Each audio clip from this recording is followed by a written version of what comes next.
And like I said, at the age of 4, I started racing. You feel there was a lot of pressure kind of going into it? No, I think it feels like it's more pressure now. It's more or less because the dynamics have changed a little bit. With the passing of my father, I always felt like there were people who looked at me racing was either my father or my grandfather vicariously living through me, which never was the case, in my eyes at least. And now, with more or less being pretty much all on me, it's more or less like, you know, I have a point to prove that it's not, you know, me trying to, you know, live out their dream. This is my dream. This is what I want to do. So let's try to stay there as possible. All right. All right. Interview time, baby. Heck yeah, man. All right, man. So, what's your name and what do you do, bro? My name is Walter Lee Thomas III, and I'm a race car driver. So when you say a race car driver, let's get down to the specifics. Like, break it down to like a 5-year-old. Like, there could be for NASCAR, it could be F1. Like, what do you do specifically? So currently I drag race, but I do also have a background in circle track racing. So I started out at the age of 4. This was something that my grandfather and father both, you know, more or less the family business, and I followed suit. So starting at 4, I raced these things called a quarter midget, and I stayed there for a few years. And man, along the way, we did junior dragsters for a few years after that, which is another developmental car for kids ages from, I believe, 5 to 17. And then my dad had this other bright idea where he was like, you know what? He gonna turn left. So because at the time I didn't like NASCAR. And my dad was like, you know, this is a good opportunity for you. And we ended up going circle track racing, and they have this other developmental car referred to as a bandolero, and these ranges from ages 7 to like 65 plus. You know, you can be an old man out there racing, but they're mainly just used for kids anywhere from, I say, about 7 to 12, 7, 13 maybe. And we raced those for a couple of years, had some great success. Was able to get a little bit of notoriety around the city, and we ended up moving up to another car known as the INX Legend. And this car is a little bit different because it's got a little bit more horsepower. It's got I believe, anywhere from a 1200 cc to a 1255 motorcycle engine.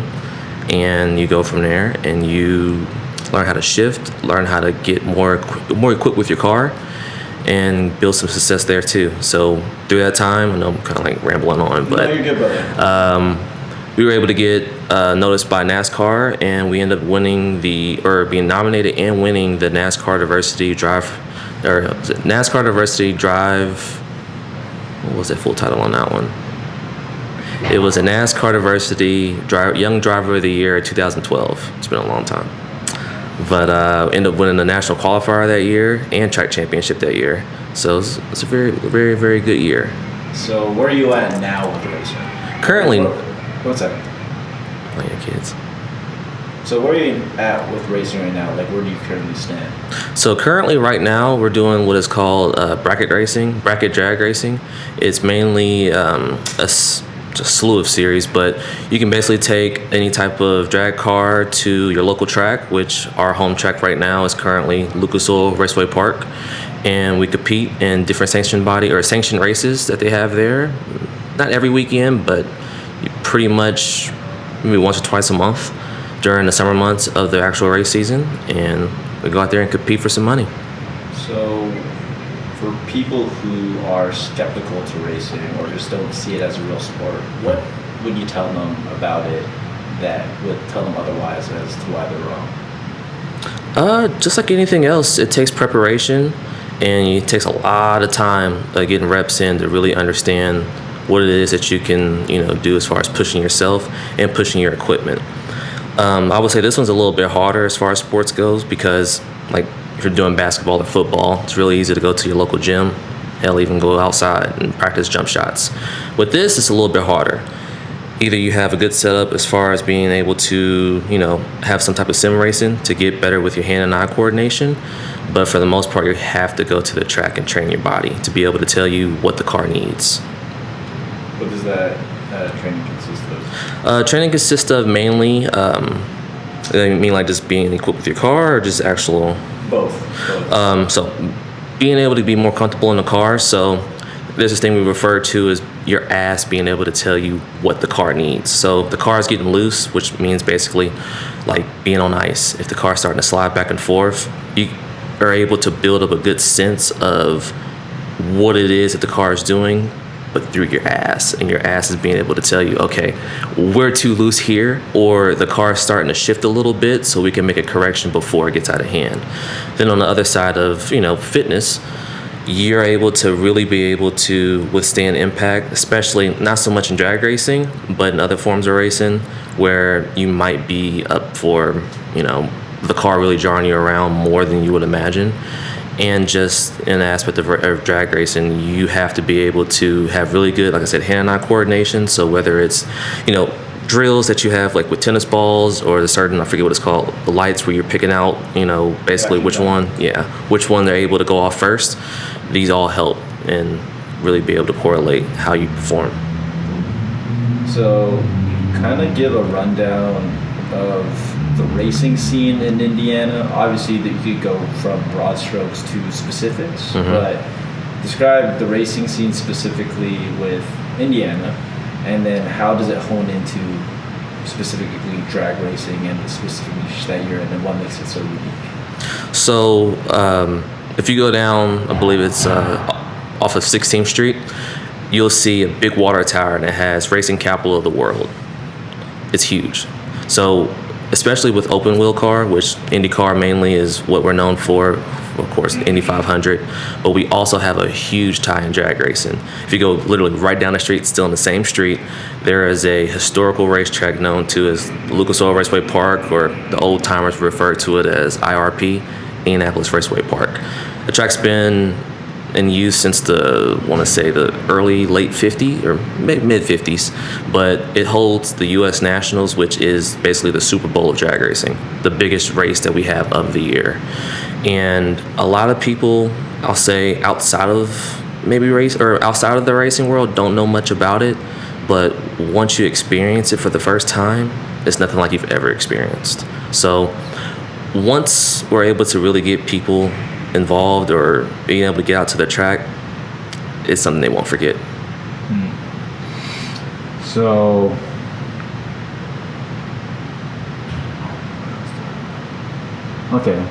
give me just me being new to the scene, and you kind of just need to educate me.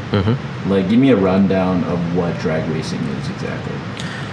Drag racing, I'll say for the most part, because there's other tracks out there, I'll keep it simple. It's usually two cars. They're going heads up racing, which is, you have one car on your left, one car on your right, and they're going in a straight line. Sometimes it'll be in 1/8 of a mile. Sometimes it'll be in 1/4 mile. But it's basically who can get there first will be the winner.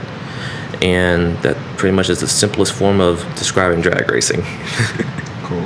And I know it's been a family business. So how did your grandfather get into drag racing, and how did he pass that lineage throughout the next generations? So from what he's told me, him and his father, so this would be my great-grandfather, used to go out to the drag strip IRP that I was referring to, and they would watch. They didn't have enough money necessarily to get in, and this is probably the early 60s, so my grandfather's pre-teenage, so they would go and watch. And from there, my grandfather developed a love for the sport. My great-grandfather never, raced or really had a desire to do such, but my grandfather got bit by that bug. And he ended up getting friends through his high school, and they would do different things with, back then, more street racing. It was illegal back then as well, but they would also, partake in the sport.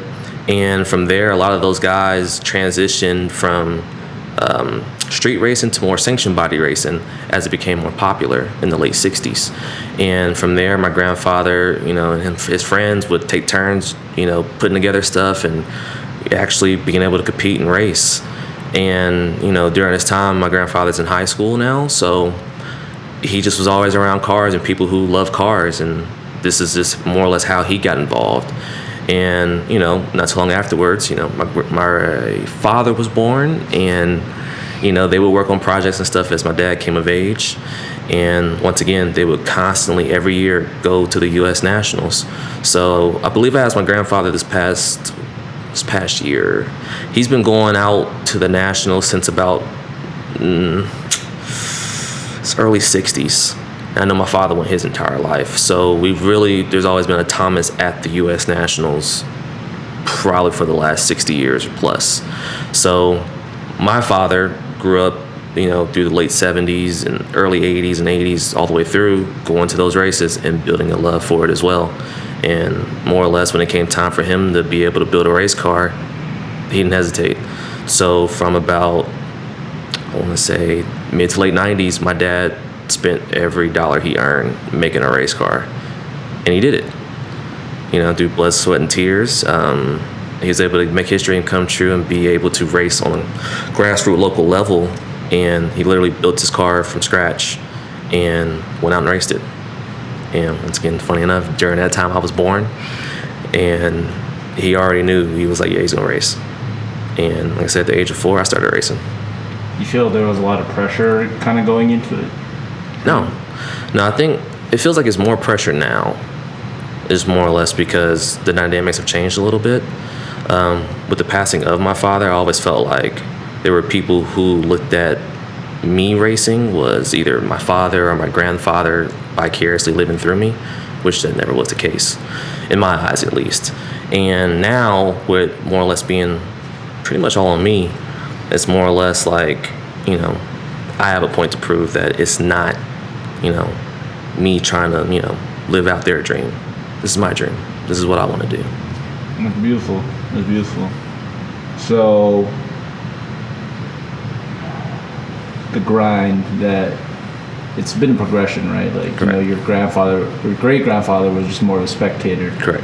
Grandfather got into it, and then your father spent every dollar on it. So within your lineage, and now that you're kind of like taking that torch and pursuing it and even going further, what are the lengths that are you going through to kind of, like, how your dad said, well, your dad, like how you described that, your dad said he spent every dollar. Like, what are the challenges that you are going through to kind of financially take this on and make sure that this is your full time?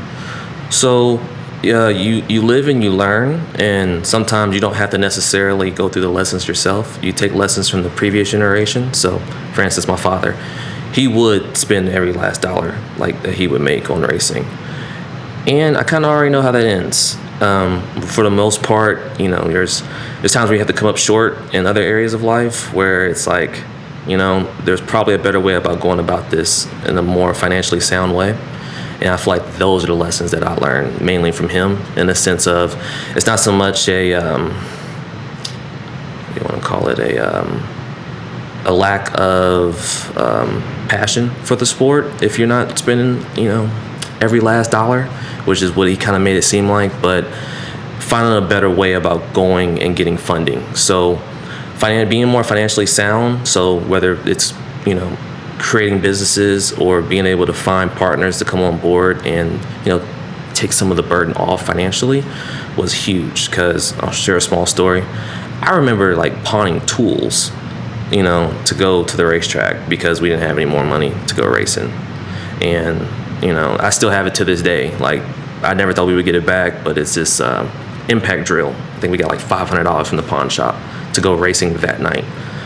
That's how far my dad would go for it. I can remember summer of 2012, we would go scrap cars. So literally have a whole day of finding a way where it was all right, we need this much money to go racing tonight, and we're about this much in the negative. So we need to be able to keep the lights on, keep my mom happy, and be able to go racing. So a whole day, going to pick up a car from an auction, taking it back, scrapping of its parts, taking it to the junkyard, because at the time scrap was extremely high. Take it to the scrap yard, scrap it, take some of the important parts out of it, take it to another place, get the money, be able to have food, money for racing, and money for home. So through that hustle and my dad's entrepreneur spirit, I wanted to always make sure that not only did I have a 9 to 5 throughout the day to make sure everything's covered on the home end, but also be able to build something for myself and maybe even my future family to have. So like currently, I have my own little small valet trash business that I started not too long ago to help with the racing and just kind of feed that ambition that I have, that I know I gotta have my own thing. It might tie into the same answer, but I'm just going to ask the question anyways. But what's the best piece of advice that you could give to people who want to get into racing? Best piece of advice, first thing that comes to mind is a quote from John Forrest, start with 2 million, or the easiest way to become a millionaire in racing is to start with about 2 million, because you're going to burn your first one just instantly. But all in all, get into racing, figuring out what form of racing you want to do. There's so many avenues these days, whether it's karting, sim racing, actual going out and drag racing, whether, you can honestly just start with your day-to-day car.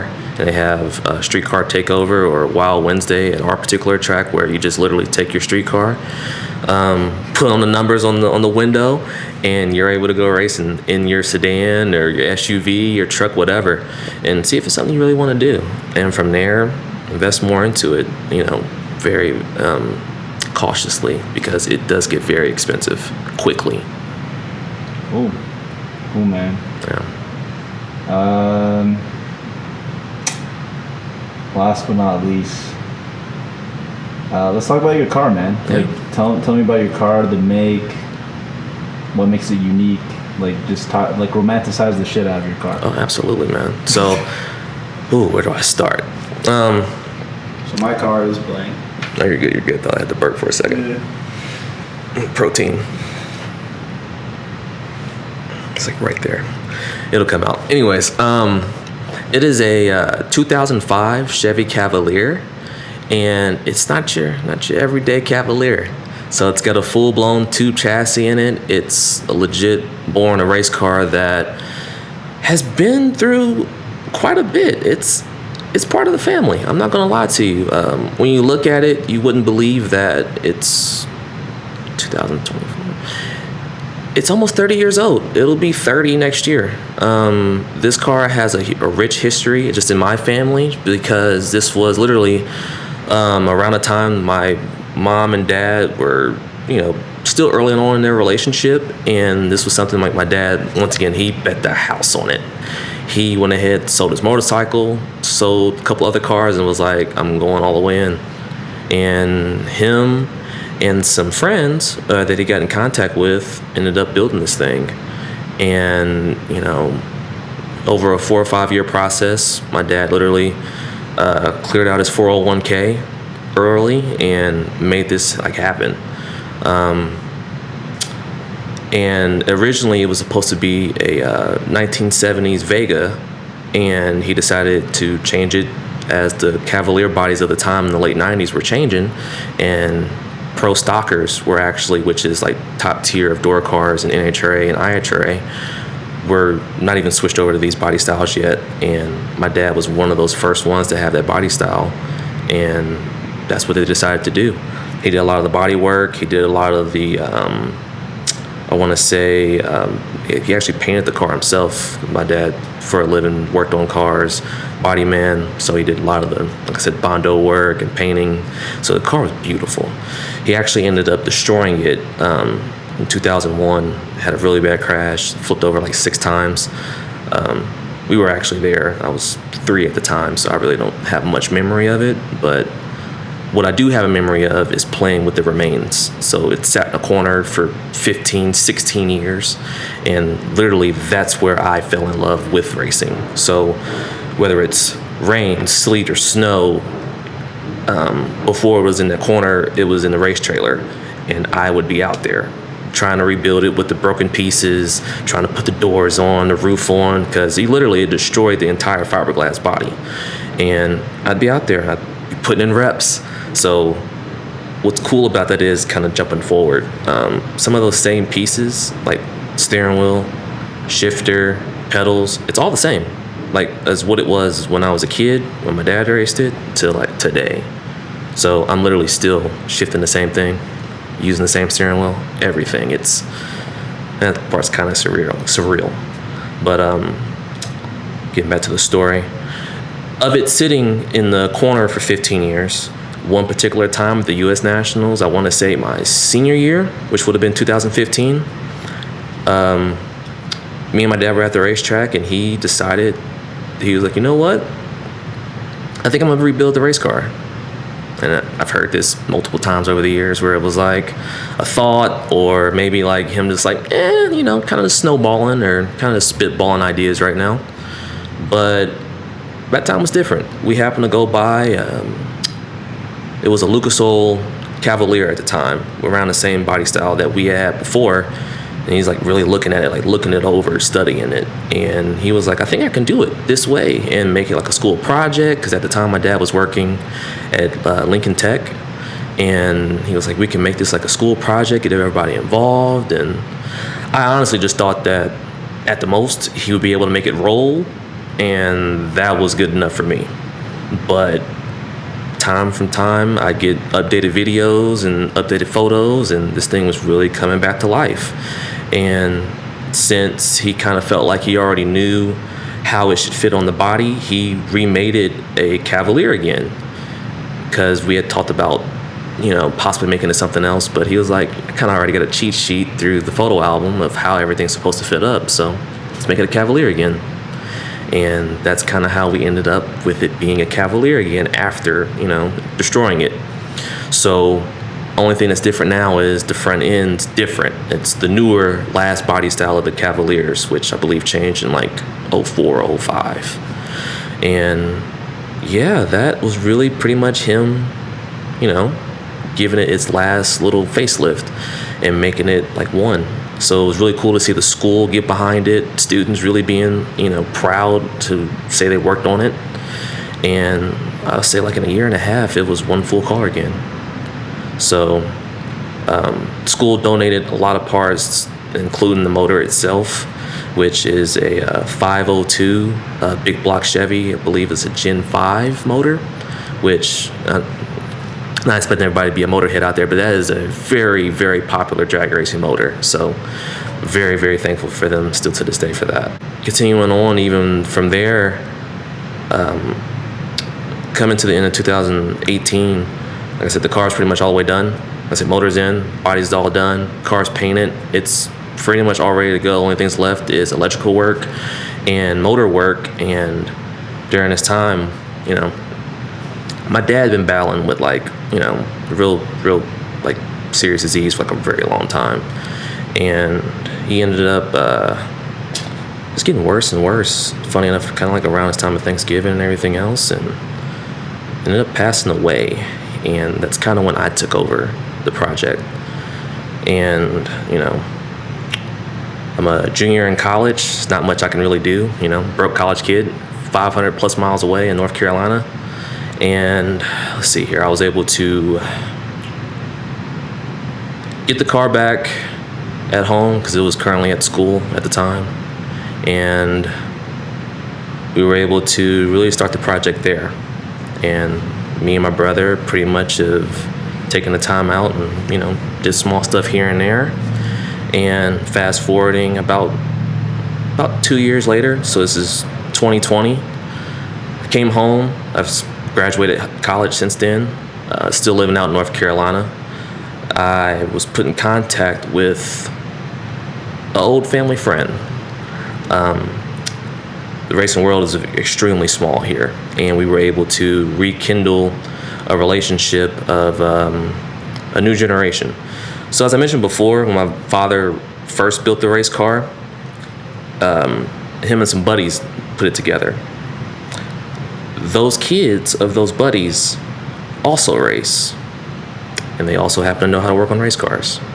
So I was able to get in contact with the second generation of the Boldings, and now they were the ones helping me finish putting this car together. So we have 2 generations now of Boldings and Thomases making this an entire saga of working on this thing. So they knew my story based off of their father and what their father and uncle. And now with, me and my brother and those 2 brothers, which are, I can't stress, are mad scientists when it comes to working on cars. A lot of their own custom parts they make, a lot of their own, knowledge they've gotten just from trial and error. So there's pretty much nothing they don't know about race cars, and especially this one, just because, like I said, their father and uncle were the ones who built this thing up. So having that dynamic of, family oriented, just, camaraderie, so cool to me. It's just so cool. And all around the time, this is like the 20th anniversary of, my father crashing his car. So it was really big for me to really get it on the track, and that would have been the next following year in 2021. And, fell a little short there. But still, the simple fact that we were able to come this far in a very short amount of time, me having to hustle, sell off cars and sell off tools myself to even, make sure that they were getting paid. Because once again, coming right off college, I'm making like $800 a month, and I'm paying them like $400. And, this is, time of the cough, cough. I don't know if you can still say COVID or not on the internet, but, I'm not making very much money. So I'm giving them half of nothing and making sure that this car is getting done. And ultimately, I moved back here to Indy, and we got this thing up and running. The next year, after us running into some unforeseen issues, and that pretty much brings us up to current day, I think. Yeah. That's a hell of a story. Yeah. To kind of just from a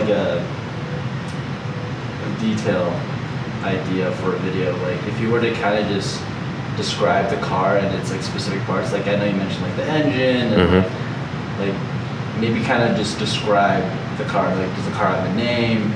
Yes. Kind of just introduce her and the parts, why it makes it so special and unique. I know you did the whole story, but more so the detailing, the engine and all that fun stuff. Yeah, I could definitely do that. All right, let's get it. All right, so this beautiful blue Cavalier is a 2005 Chevy Cavalier. It has under the hood a 502 Chevy Big Block Gen 5, I believe. I don't actually know how much horsepower it generates. I've never actually had it dynoed, but if I had to imagine, it's probably anywhere in 700 horsepower or so, somewhere around there, maybe a little bit less, I don't know. But one day we will figure that out for sure. It's got a cool nickname that I actually talk about from time to time. It's called Groundbreaker. Just thought it was a cool name. I think it pretty. When you hear it fire up, you'll see why. Groundbreaker is its nickname, and this is a full tube chassis car. It's got a fiberglass front, referred to as the doghouse, but that's the front fenders, bumper, and hood. It all pops off, and the rest of the body is steel. So everything from the front half and back is steel, it's real glass. It's the real factory doors. Basically, in a nutshell, we took a real day-to-day Cavalier from the auction. We shaved it down to absolutely nothing, the skin, and we had the roll bar cage, and we had the body, and just slapped that bad boy on top of there, and we got ourselves a race car. It's the old school way of doing things. Done. Is there anything that you want to add?